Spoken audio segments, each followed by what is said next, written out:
What you're about to see is a 5-minute video of my little sister and how she changed the world.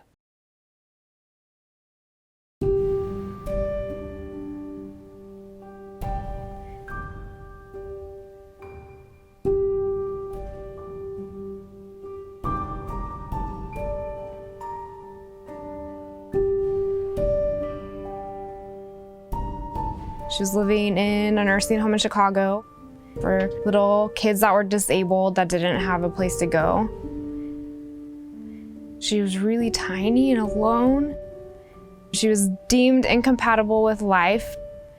They told her biological mom that there was really not anything further that they could do for her.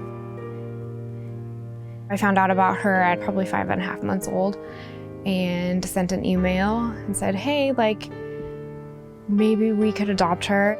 And the next thing I knew, I was in Chicago bringing home this baby that was very medically complicated and became her mom.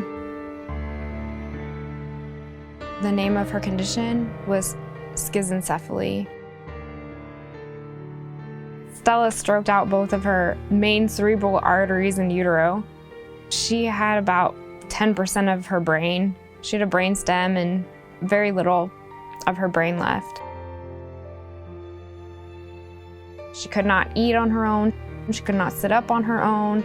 She could not feed herself, really unable to do anything on her own. She was able to communicate. She was able to laugh and see colors and listen to music. Stella is my stepdaughter.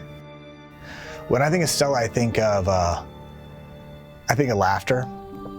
I think of happiness. I think of the most pure form of love.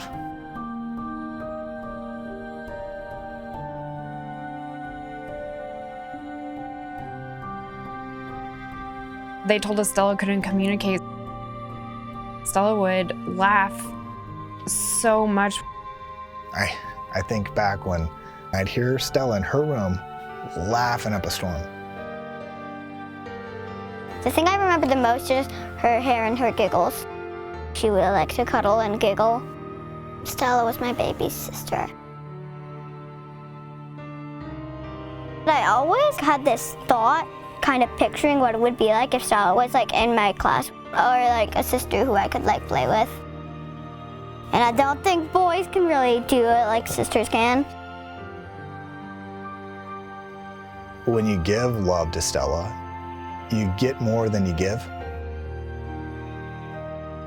She drew people in.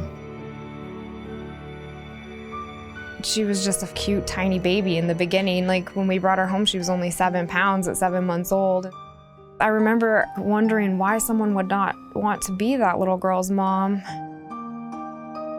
She could light up the energy of her room so powerfully. Bees are meaningful to me and I think our family because of the Mary Kay Ash quote that aerodynamically bees should not be able to fly, but they don't know that they cannot fly, so they keep on flying anyway. We were told Stella should not live, Stella should not sit up, Stella should not communicate, Stella should not hear music, Stella should not express emotion, and all the things that she should not do, she just did. She would smile, she would laugh, it would calm her down. We would use music as pain management in the hospital instead of pain management. It was a really big part of her palliative care in hospice.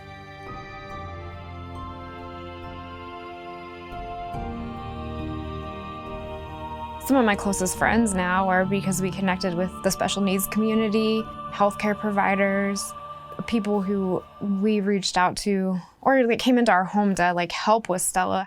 Now we consider them family. The legacy of Stella is love. Her legacy is fighting, maybe?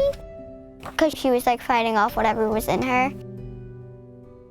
I think that Stella and kids like Stella have a lot that they can tell us, but you have to listen to them. And they're great kids, and they're great friends, and they're not really anything to be afraid of.